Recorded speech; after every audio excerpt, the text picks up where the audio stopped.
राजा कृष्णदेव राय को फलों का बहुत शौक था दोस्तों। उनके महल के पास बहुत बड़ा और सुंदर फलों का बगीचा था। उस बगीचे में तरह तरह के स्वादिष्ट फल लगे हुए थे। उनकी देखभाल कई माली करते थे। एक बार राजा ने बगीचे का दौरा किया, पाया कि कुछ पेड़ों पर फल कम लगे हैं और कुछ पर अधिक। उन्हें देखकर थोड़ा आश्चर्य हुआ। बाग के मुख्य माली से बात की, पूछा। माली ने बताया कि कुछ पेड़ पुराने हो गए हैं, उनकी फल देने की क्षमता कम हो गई है, जबकि नए पेड़ अभी फल देना शुरू किया है, इसलिए उसमें फल अधिक है। राजा को यह बात कुछ हद तक समझ में आई, लेकिन वे चाहते थे कि सभी पेड़ों में फल बराबर मात्रा में हो। राजा ने समस्या का समाधान निकालने के लिए दरबारियों को बुलाया। कई दरबारियों ने अपने अपने सुझाव दिए, लेकिन कोई भी ऐसा उपाय नहीं बता पाया जिससे कि पेड़ में समान रूप से फल आ जाए। अंत में राजा ने तेनालीराम की सहायता ली। तेनालीराम ने बगीचे का दौरा किया, सभी पेड़ों को ध्यान से देखा और फिर उन्होंने राजा से कहा, महाराज आप बिल्कुल चिंता ना करें, मैं इस समस्या का समाधान कर दूंगा। अगले दिन तेनालीराम कुछ मजदूरों को लेकर बगीचे में पहुंचे।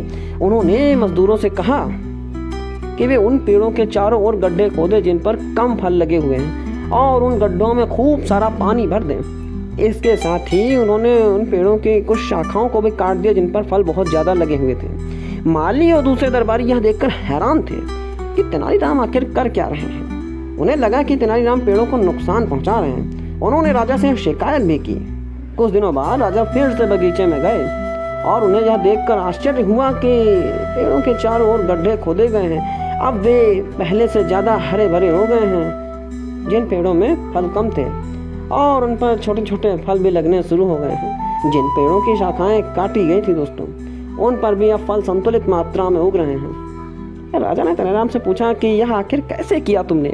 तेनालीराम ने समझाया कि महाराज, जिन पेड़ों पर कम फल लगे हुए थे उनकी जड़ों को पर्याप्त पानी नहीं मिल रहा था, इसलिए हम उनके चारों ओर गड्ढे खोद कर उन तक पानी पहुंचाया, और जिन पेड़ों पर फल ज़्यादा लगे थे उनके कुछ शाखाएं काटने से पेड़ का सारा पोषण फलों में बराबर मात्रा में बढ़ गया। राजा कृष्णदेव राय तेनालीराम की सरल और व्यवहारिक बुद्धि से बहुत प्रसन्न हुए। उन्होंने समझा कि हर पेड़ की अपनी ज़रूरत होती है। संतुलित देखभाल से ही अच्छे फल प्राप्त किए जा सकते हैं दोस्तों। उन्होंने तेनालीराम के सूझबूझ के लिए पुरस्कृत किया। इस कहानी से दोस्तों यह पता चलता है कि तेनालीराम न केवल बुद्धिमान थे, बल्कि उन्हें पेड़ पौधों और प्रकृति की ज़रूरतों की भी अच्छी समझ थी। उन्होंने किसी भी समस्या का समाधान बड़ी ही सहजता से वह निकाल लेते थे। साथ ही कहानी यहीं पर समाप्त होती है। आप बने हैं चैनल के साथ, लाइक सब्सक्राइब जरूर करें और अपने दोस्तों तक शेयर भी।